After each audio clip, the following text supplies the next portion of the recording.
Welcome back to Evolving with Dr. Ali. So if you've been with me, you know that now I'm about to move into part 2. So the first episode of Dr. Ali was giving you a little bit of purpose. The second one was about my evolution, and I started off talking about my childhood. So today we're going to talk about, and I ended up with the theme of being enough. Okay, so that should catch people up. Or if you didn't see that one, you'll know what that one was about. Today I'm going to talk about college through early adulthood. Okay, so that you can get to know a little bit about how I evolved during that particular era. So when I stopped, I was talking about just leaving high school and moving on to college, and how during that time I learned to be humble, but I learned that what I had was enough. Well, let me tell you something. College was a little bit different. Now, did I have a good time in college? Yes. I had a good time in junior high and high school and college. I had a little bit too much fun in junior high and high school, but I still got to college, okay? So I went on to college, and Hampton University, home by the sea, one of the most beautiful campuses ever, right? So this is what happens when you go to college. So if there's any young people sitting here listening, let me hip you to this. Which is why I'm glad I was a high school teacher. I was able to prepare my kids. If you were good at something in high school, when you get to college, everybody that was good at something in high school is in one area, okay? So you talk about having to step your game up to a whole nother level. That's what college is. But college is also stepping your game up, but meeting people that will probably be in your life for the rest of your life, okay? So I went on to Hampton University, and there I experienced for real failure for the first time. Now, it wasn't detrimental, but this was the beginning of like some failures and some real life experiences. All my females out there, when I say real life experiences, you know what I'm talking about. Real life experiences, right? Heartbreaks. You experience going after things and they don't work out. I remember one of my biggest heartbreaks was going out for Miss Hampton. I got 4th runner-up. When I tell you I bust my tail for that bad boy, didn't work out. But it was okay. It was okay. I got over that. And there were a lot of things I tried in college, and it just didn't work. But what I will say is, if there's anybody out there who questions whether or not an HBCU prepares a black person to be able to compete in larger society, let me explain something to you. What a HBCU does is it takes out race, and now all you have is you. Like, you focus on being the best that you can be. And you're competing with some of the best and the brightest without the obstacle of race. But you're still focusing on being the best that you can be. And with that, there is competition like you've never known, right? And so, but at the same time that there's competition, you're around so many people who look like you, that are striving to be the best, that in your mind, what society says about being an African American, or if you want to call us black, or I know there's a lot of controversy behind both of those, right? But what society says, you're sitting back like, y'all got it all wrong, because you are in this oasis of black people who are going after being the best at whatever they do. So when you get out, you're hungry, you are confident, and you are ready to take on whatever society may bring. It's almost like having the foundation of a happy home. And if a child is raised in a happy and a safe home environment, then they know they have what it takes to go out and fight in larger society, right? Because that peace at home gives them that confidence. That's what an HBCU does, okay? So I went to Hampton University, and I experienced that. What I will say is there were some successes, but I learned about failure. right? I needed it because high school was great. It was great. And I went on to college and wasn't quite as everything that I wanted to do didn't turn out to be all that wonderful, right? But at the same time, I don't want it to seem like it was bad because I loved college. It is in college where I met the girls that are now my sisters because I don't have, well, I have a sister, I have sister-in-laws now, so that's a blessing. But I didn't grow up with sisters. So I met those girls who are now still a part of my life and will be a part of my life forever. So when we think back to our experiences at Hampton University, so I'm grateful to Hampton University for bringing me together with those young ladies. And they are some bad females. We keep each other on our toes all the time. But I could be myself around them. And it was so funny because you don't really realize how close you are until like you don't think people know you all that well. And then all of a sudden I'm like, oh my God, they'll say some things. And I'm like, y'all chicks really do know me. But it's beautiful because you have a friendship of females who you can really be yourself and you're accepted. And so I'm grateful for Hampton University also making that happen. So I understood and learned and was able to experience the importance of true sisterhood, right, at Hampton University. Then from there, my spirituality kind of changed. So I remember telling you what my spirituality was like as an elementary school student. Now I'm gonna tell you something. I was so spiritual as a little kid. I was like, okay, God, I don't want to be a nun. I want to get married and have some kids. I hope you're not calling me to the, to that ministry. So I really, like, Saint Bernadette was my girl.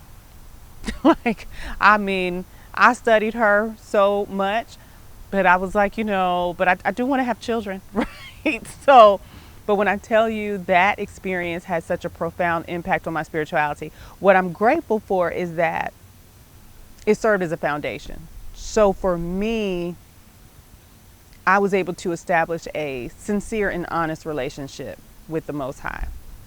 All right. So if anything, aside from the contradictory experiences I had with religion growing up, going to the Catholic school helped solidify a real relationship. Like, I knew for me that God was real, and it didn't matter about how you worshiped him because I saw different ways people worshiped.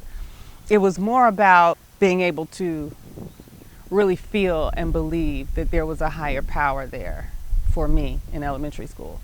Then when I got on to college, I remember going to this retreat.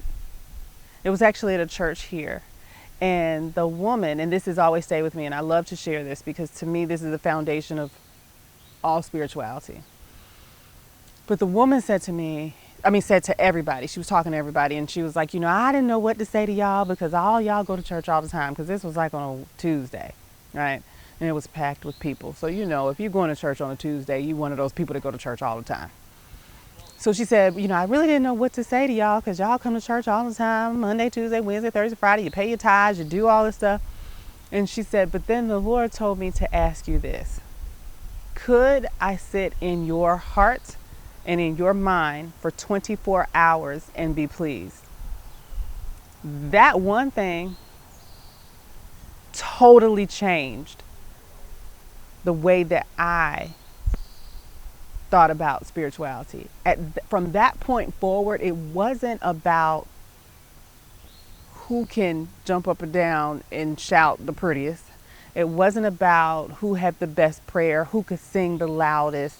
It wasn't about who wore, the nun outfit or, abstained from this, that, and the third. It wasn't about who had the biggest cathedral. It was really about your relationship with the Most High, and if you are striving to please the Most High. And that, to this day, had a big, profound impact on me because it wasn't about what people see. So many times we want to judge people's spirituality. Oh, that person is a child of God. You don't know. Or that person is not a child of God. You don't know. The only people that know it's the only is between that person and God. And it's not always about what you see. Man likes to categorize the levels of a person's spirituality. From that point forward, I don't care. I did not care whether you were the priest, the bishop, the usher, the person cleaning up the church. Everybody was on the same level to me spiritually, because who am I to judge? And at that point, I said the only person that I need to be paying attention to as far as judging anybody's spirituality is my own. That's it, right? Because even in me judging somebody else's spirituality, would I want God to be in my head, hear me judge somebody else's spirituality? Nope. So if anything is going on in my heart and my mind that I don't want the Most High to know about, then right there, that's conviction, right? And that kind of keeps me on the straight and narrow.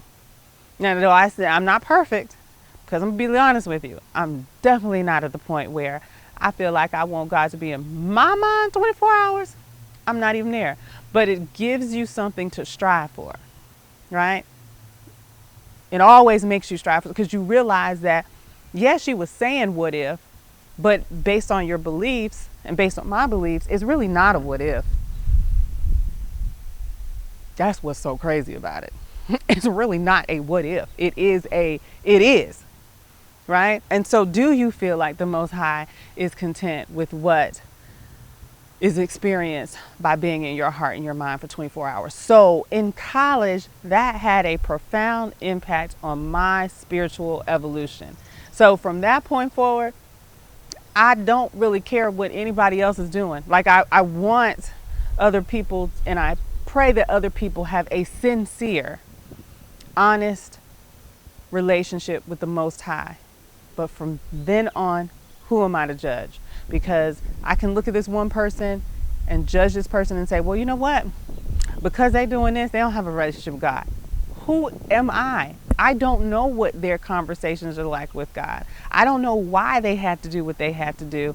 There's so much to it, and I am not God, so who am I to judge? I'm going to leave that to the Most High.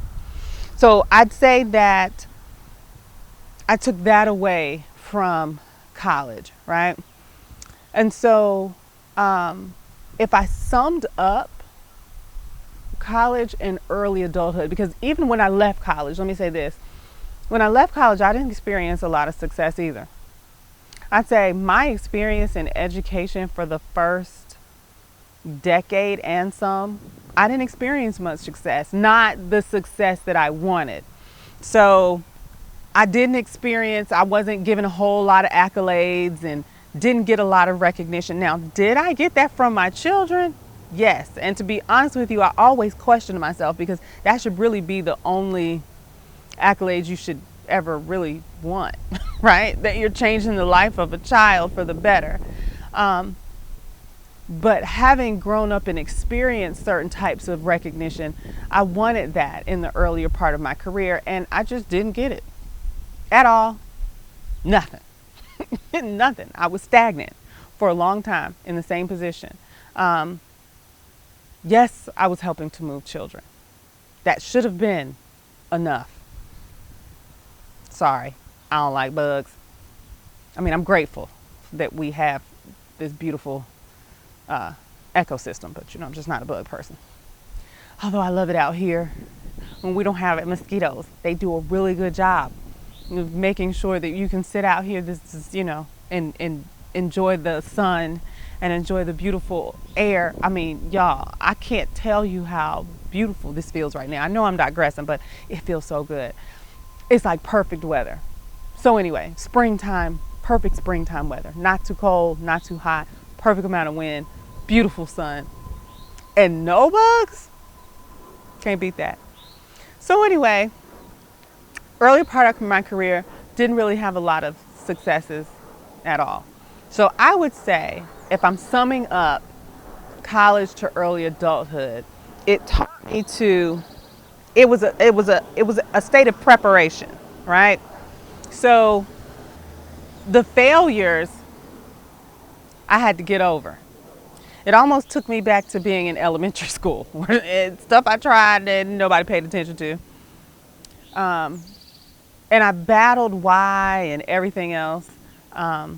Now, in hindsight, the past is behind me, and I'll get into my how I'm striving to evolve and understand the past. I'll get into that in a minute. But what I realize is the past is behind me, and now everything that I went through was preparing me for where I am today. And so I needed to experience those failures so that I can know how to pick myself up, that I can know how to remain strong in the midst of a lack of success. Because that too is difficult. There's one thing to pick yourself up when you fail. It's another thing to walk with your head still held high in the midst of not getting what it is you want to get, right? So I learned I was enough, but I learned that also being enough, you still might not get what you want to get when you want to get it. But you still have to remember who you are and whose you are. And so college taught me that, yeah, baby girl, you're not going to get everything. Early in part of my career taught me, yeah, baby girl, you're not going to get everything. But in the midst of that, I got some beautiful, priceless things, like a wonderful sisterhood, a strong foundation in who I was as a Black woman, and a spiritual foundation that has served to help me even now, and that I pass on to other people. So looking back at that, that's what I would say. It was a period of preparation. So I realized I was enough, and now I'm preparing for something greater in my early adulthood. And so I'm going to stop there because, again, for those of you who are like me, you don't like those long YouTube videos, right? So I'm going to leave it there. And that's about the second part in this whole evolving with Dr. Ali, learning how I have evolved and still evolving. And so the next part, we're going to talk about where I am now, right? So if you enjoyed this, I want you to like and subscribe. Just like and subscribe. And then check me out in a little bit when we get to part 3 of Evolving with Dr. Ali. Thanks so much. Bye-bye.